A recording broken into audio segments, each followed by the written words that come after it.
Hi friends, நம்மளோட சேனல்ல ரோட்டுக்கு ரெண்டு பக்கமும் வளரக்கூடிய நிறைய மருத்துவ தாவரங்களை பத்தி கத்து கொடுத்துக்கிட்டு இருக்கோம்.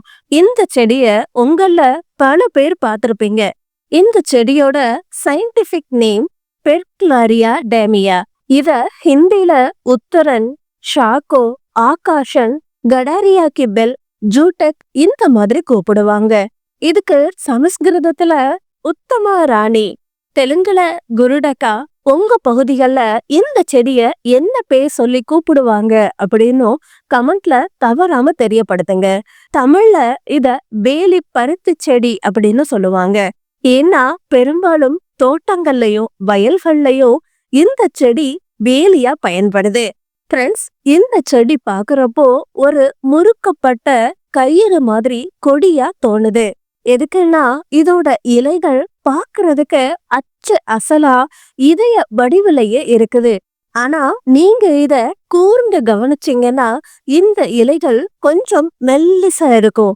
அதே மாதிரி இந்த செடிக்கு கூட்டம் கூட்டமா பூக்களோ கொத்து கொத்தா பூக்கும். இந்த பூக்கள்ல இருந்து முள்ள மாதிரி பழங்களும் வளரும். இந்த காய் காஞ்சதுக்கு அப்புறமா உள்ள இருந்து பருத்தி மாதிரி விதைகளும் வெளியில வரும். இந்த செடியில இருந்து பூக்களையோ பழங்களையோ இல்ல கிளைகளையோ உடைச்சா கூட அதுல இருந்து பால் மாதிரி ஒரு திரவம் கசிஞ்சு வரத பார்க்க முடியுது. ஃப்ரெண்ட்ஸ், இந்த வேலி பருத்தி அப்படிங்கிறது ஒரு ஆயுர்வேத மூலிகை. ஃப்ரெண்ட்ஸ், இந்த செடியோட தண்டுகள், பழங்கள், பூக்கள், வேர் எல்லா பாகத்திலையுமே நிறைய அற்புதமான மருத்துவ குணங்கள் இருக்குது. நம்ம ஆயுர்வேதத்துல இந்த மூலிகைய பல ஆண்டுகளா ஒரு சிறந்த மருந்தா பயன்படுத்துறாங்க. இந்த செடியோட அற்புதமான மருத்துவ குணங்கள் என்னன்னு இப்ப நம்ம பார்க்கலாம். குறிப்பா வயிற்றுப்போக்கு, இருமல், ஆஸ்துமா, முடக்குவாதம், சரும சம்பந்தமான தோல் பிரச்சனைகள், முக்கியமா கருப்பை சம்பந்தமான பிரச்சனைகளுக்கு இந்த செடிய ஒரு நல்ல மருந்தா பயன்படுத்துவாங்க. இந்த செடி முக்கியமா பாம்பு கடிக்கோ இல்ல தேல் கடிக்கோ மருந்தா வேலை செய்யுது அப்படின்னு கிராமவாசிகள் சொல்லுவாங்க. கிராமத்துல யாருக்காவது தேல் கடி ஏற்பட்டுச்சு அப்படின்னா இந்த செடியோட வேர எடுத்துட்டு வருவாங்க. அந்த வேர ஒரு பாறையில வச்சு நல்லா மெருகூட்டி அத தேல் கொட்டுற இடத்துல வைப்பாங்க. அதனால மெதுவா தேல் கொட்டுன விஷம் முறிஞ்சு போயிருது. ஃப்ரெண்ட்ஸ், சுவாச சம்பந்தமான பிரச்சனை இருக்கிறவங்க இந்த இலைகளை எடுத்துட்டு வந்து தண்ணியில போட்டு கஷாயமா தயார் பண்ணி எடுத்துக்கணும். அதனால இருமல், ஆஸ்துமா, சுவாச பிரச்சனைகள் விரைவா கியூர் ஆகும். குடல் புழுக்கள் பிரச்சனையால கஷ்டப்படுறவங்க இந்த இலைய எடுத்துட்டு வந்து நெய்யில வதக்கி தொடர்ந்து சாப்பிட்டாங்கன்னா வயிற்றுல இருக்கிற புழுக்கள் எல்லாமே வெளியில போயிடும். அதே மாதிரி மூட்டு வலியால அவஸ்தைப்படுறவங்களுக்கு கூட இந்த செடி ஒரு தெய்வீக மருந்து அப்படின்னு தான் சொல்லணும். எதுக்குன்னா இந்த செடியில இருக்க ஆன்டி இன்ஃப்ளமேட்டரி குணங்கள் நம்மளோட முழங்கால் வலி, வீக்கத்தை அதிகமா குறைக்குது. இதுக்காக நீங்க இந்த இலைகளை எடுத்துட்டு வந்து நல்லா சுத்தம் பண்ணிட்டு அதோட சாறை எடுத்துக்கணும். இதோட கொஞ்சமா இஞ்சி சாறையும் சேர்த்துக்கணும். இந்த சாறை நீங்க தினமும் எடுத்துக்கிறப்போ உங்களோட மூட்டு வலி பிரச்சனைகள் குறையும். சில பேருக்கு காதுகள்ல இருந்து சீல் வெளியேறி கசிஞ்சுக்கிட்டே இருக்கும். அது மட்டும் இல்லாம காதுல இருந்து ஒரு விதமான துர்வாசனையும் வரும்.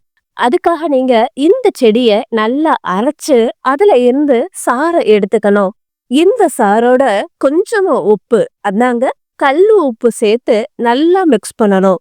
இப்போ இந்த மருந்த காதுகள்ல 3 இல்லாட்டி 4 சொட்டு விட்டுட்டு கொஞ்ச நேரம் படுத்திருந்தாலே போதும். காதுல இருந்து சீல் வடிகிறது, காது வலி, இந்த பிரச்சனைகள் எல்லாமே நிமிஷத்துல குறைஞ்சிரும். அதே மாதிரி நிறைய பேருக்கு திருமணமாகி கர்ப்பம் தரிக்காம பிரச்சனையால கஷ்டப்படுவாங்க. இதுக்கு கர்ப்பப்பை வாய் குறைபாடுகளோ ஒரு காரணம் அப்படின்னு சொல்லலாம். உங்க உடல்ல இருக்கிற கர்ப்பப்பை வாய் சம்பந்தமான எல்லா பிரச்சனைகளையுமே கரைக்கக்கூடிய சக்தி இந்த வேலிப்பருத்தி செடிக்கு இருக்குது அப்படின்னு சொன்னா நீங்க நிச்சயமா ஆச்சரியப்படுவீங்க. எதுக்குன்னா நம்ம ஆயுர்வேதத்துல பெண்கள் கர்ப்பம் தரிக்கிறதுக்கு இந்த செடிய மருந்தா பயன்படுத்துவாங்க. இதுக்காக நீங்க இந்த வேலி பருத்தி செடியோட வேரை எடுத்துட்டு வந்து நல்லா வெயில்ல காய வச்சுட்டு அரைச்சு பவுடரா பண்ணிக்கணும்.